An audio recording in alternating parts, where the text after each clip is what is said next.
এই যে পশ্চিম দিকে তাকিয়ে নামাজ পড়তে হয়, এদিকে মক্কা আছে, এটাকে কি বলে? কিবলা, অর্থাৎ দিক নির্দেশ। সেটা কার হাত ধরে হয়েছিল? ইসলামের হাত ধরে। এই যে শল্য চিকিৎসা, আজকে যে মেডিসিন, চিকিৎসা বিজ্ঞান, আর রুশদের চিকিৎসা বিজ্ঞানে যে গ্রন্থ লিখেছেন ইউরোপের ইউনিভার্সিটিতে, সেই ইসলামী চিকিৎসা বিজ্ঞানের গ্রন্থ কয়েকশো বছর পড়ানো হয়েছে। হ্যাঁ, কয়েকশো বছর পড়ানো হয়েছে। পৃথিবীর প্রথম ইউনিভার্সিটি কোথায়? ইসলামিক দেশ মরক্কোর ফেজে প্রথম ইউনিভার্সিটি। দুনিয়াতে কোনো ইউনিভার্সিটির ভাবনা তখন ছিল না। প্রথম ইউনিভার্সিটির ভাবনা ইসলামের হাত ধরে মরক্কোতে। মানুষের জন্য হসপিটাল, পৃথিবীতে এই ভাবনা ছিল না। মানুষের জন্য হসপিটাল ভাবনা কোথায় হয়েছে?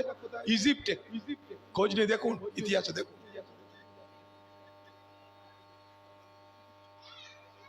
আজকে বাগদাদ, আলেকজান্দ্রিয়া, ইস্পাহান, নিসাপুর, করডোবা, কাবুল, কান্দাহার, হেরাত, সর্বত্র দেখবেন ইসলামের যেখানে যেখানে প্রতিপত্তি, সেখানে সেখানে শিক্ষা, জ্ঞান, বিজ্ঞান, ইউনিভার্সিটি সবকিছু ছড়াছড়ি।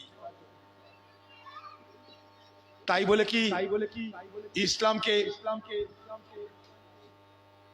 আক্রমণ সহ্য করতে হয়নি? হয়েছে। ইসলামকে বাঁচানো বিপদ হয়ে গেছিল। কোরআনকে হত্যা করবার চেষ্টা কম হয়নি, কিন্তু হত্যা করবে কি করে?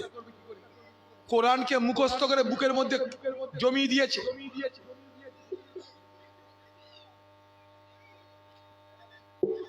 আজও দেখবেন সেই মাদ্রাসাতে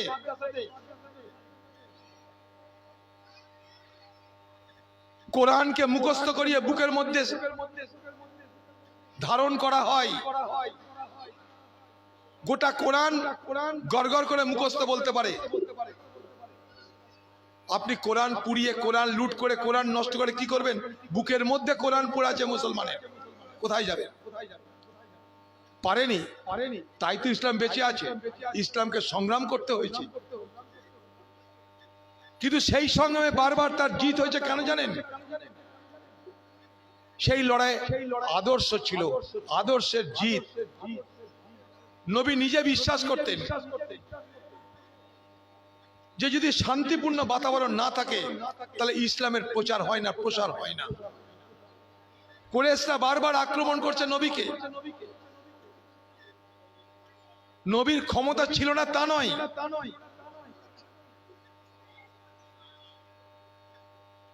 আক্রমণ রুখতে, প্রতিরোধ করতে হয়েছে নবীকে। কিন্তু তিনি যদি শুধু যুদ্ধ নিয়েই ব্যস্ত থাকতেন তাহলে ইসলামের প্রচার হতো কখন? তার 23 বছরের নবীয়তে জীবনে যুদ্ধে কতদিন কাটিয়েছেন? 1.5 থেকে 2 দিন কাটিয়েছেন যুদ্ধে। 23 বছরের নবীয়তে জীবনে তিনি শুধু মানুষকে প্রচার করেছেন ইসলামের। তিনি যদি শুধু যুদ্ধই করতেন তাহলে ইসলামের প্রচার হতো কখন? হতো না। তাই তাকে বুদ্ধি করে চলতে হয়েছে। কুরাইশরা তাকে আক্রমণ করছে, তিনি কুরাইশদেরকে বললেন ঠিক আছে, এখন আক্রমণ থামাও, আমরা আলোচনা করব। 10 বছরের জন্য সন্ধি চুক্তি করলেন, শান্তি চুক্তি করলেন, শান্তির সন্ধি করলেন, হুদায়বিয়া শান্তি চুক্তি করলেন। 10 বছরের যুদ্ধ বন্ধ। আজও পৃথিবীতে যুদ্ধ বন্ধের চুক্তি হয়। দেখুন না, ভারতের সঙ্গে পাকিস্তানের যুদ্ধবিরতি চুক্তি আছে, উত্তর কোরিয়া, দক্ষিণ কোরিয়া যুদ্ধবিরতি চুক্তি আছে। তা যুদ্ধবিরতি চুক্তি সেদিন তৈরি করেছিল নবী হযরত মুহাম্মদ সাহেব। তিনি 10 বছরের জন্য শান্তি চুক্তি করলেন কুরাইশদের সঙ্গে। কেন? তিনি জানতেন যে আমি যদি ইসলামের কথা মানুষকে বলতে পারি তাহলে মানুষ ইসলামের প্রতি আকৃষ্ট হবে। তাই তিনি এই শান্তি চুক্তির সুযোগ নিয়ে যখন আরবের কুরাইশদেরকে ইসলামের কথা বলতে লাগলেন, তখন দেখা গেল কুরাইশদের সেনা সংখ্যা দিনের পর দিন কমছে। কমতে কমতে এমন অবস্থা হলো কুরাইশরা লড়াই করার ক্ষমতা থাকলো না। তাহলে যে জিত তিনি হাসিল করলেন তাতে তলোয়ারের দরকার হলো না, তার জ্ঞানের তলোয়ার দিয়ে তিনি শত্রুপক্ষকে জব্দ করে দিলেন। তাই জ্ঞানও একটা তলোয়ার, জ্ঞানও একটা শক্তি। তাই ভবিষ্যতে অনেক বড় বড় বিখ্যাত ব্যক্তিরা বলেছেন পেন ইজ মাইটার দ্যান মাইট, অর্থাৎ কলম তলোয়ারের থেকে শক্তিশালী। এই কলম কথাটা কোথা থেকে এসেছে জানেন? কলম কথাটা এসছে আরবের হাত ধরে, ইসলামের হাত ধরে। আপনি যে সকালবেলা উঠে টুথব্রাশ করেন, দাঁতটা মাজেন, সেটা কার হাত ধরে এসছে জানেন? ইসলামের হাত ধরে। আপনি যে কাগজটায় লেখেন, সেই কাগজটা কার হাত ধরে এসছে জানেন? ইসলামের হাত ধরে। কোথায় যাবেন আপনি? কাগজ, কলম সবকিছু ইসলামের হাত ধরে এই দুনিয়ার মানুষ দেখেছে, কিন্তু সেগুলোর প্রচার হবে না। ইসলাম কি? বোমা মারতে জানে। ইসলাম কি? গুলি চালাতে জানে। ইসলাম মানে আইসিস। ইসলাম মানে বোমা বিস্ফোরণ। পরিকল্পিতভাবে ইসলামের আলোক উজ্জ্বল দিক দেখানো হবে না। আমি আজকেই সংবাদ মাধ্যমকে বলেছি যে দেখুন, অপরাধ হিন্দু করে না, অপরাধ মুসলমান করে না, অপরাধ অপরাধীরা করে। তার জন্য গোটা সমাজকে, গোটা দেশকে আমি অপরাধী বলতে পারি না। না, ঠিক একইভাবে পৃথিবীর কোন কোনায় কোন দুর্ঘটনা, কোন হামলা, কোন হত্যা, কোন খুন কোন এক মুসলমানের দ্বারা হলো বলে এটা নয় যে সারা মুসলমান সমাজ তার জন্য অপরাধী। তা যদি হতো তাহলে খ্রিস্টানরা অনেক অপরাধ করেছে। তা যদি হতো তাহলে ইউরোপে ইহুদিদেরকে হত্যা করেছিল কে? 60 লক্ষ ইহুদিকে হত্যা করেছিল জার্মানিরা। জার্মানি কারা? তারা তো ইহুদি, তারা তো খ্রিস্টান। তখন থেকে বলেনি খ্রিস্টানরা অপরাধী? 60 লক্ষ ইহুদিকে হত্যা করেছিল জার্মানি, ইউরোপের। মনে করে দেখুন, যাকে হোলোকাস্ট বলে ইতিহাসে। সেই 60 লক্ষ ইহুদিকে যারা হত্যা করেছিল জার্মানিরা হিটলারের নেতৃত্বে, সে হিটলারকে কখনো কেউ খ্রিস্টান বলে অপরাধী বলেনি?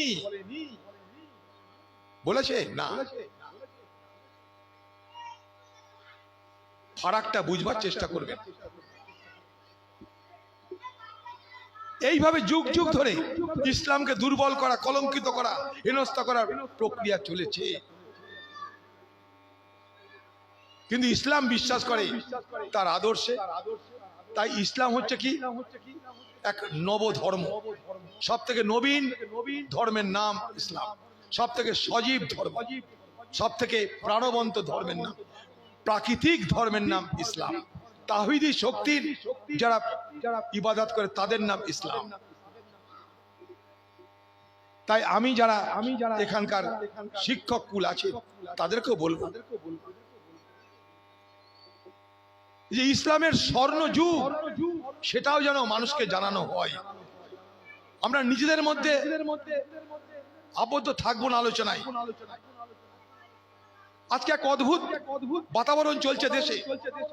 মুসলমান কিছুই করেনি, মুসলমানদেরকে দ্বিতীয় শ্রেণীর নাগরিক বানাও, সব মুসলমান অপরাধী। কি অদ্ভুত ব্যাপার! ভারতবর্ষের স্বাধীনতার ইতিহাসকে বিকৃত করে দেওয়া হচ্ছে। এই ভারতবর্ষে ব্রিটিশ পদার্পণ করেছিল নবাব সিরাজদৌল্লাকে হত্যা করে। সেদিন নবাব সিরাজদৌল্লা রুখে দাঁড়িয়েছিল ব্রিটিশের বিরুদ্ধে, তাই তাকে হত্যা হতে হয়েছিল পলাশির প্রান্তরে। সেদিন হায়দার আলী, টিপু সুলতানরা ব্রিটিশের বিরুদ্ধে মোকাবেলা করবার জন্য একের পর এক যুদ্ধ করেছিল, তাদেরকে হত্যা করেছিল ব্রিটিশ। তবেই না ভারতবর্ষ দখল করতে পেরেছিল। তাহলে ব্রিটিশের বিরুদ্ধে লড়াইটা কি? দেশকে স্বাধীন করার লড়াই। ভারতবর্ষকে ভারতবর্ষ করে বাঁচিয়ে রাখার লড়াই ছিল। সেই লড়াইটা কে লড়েছিল? টিপু সুলতান কে ছিল? হায়দার আলী কে ছিল? ইতিহাস তাদেরকে বিকৃত করে।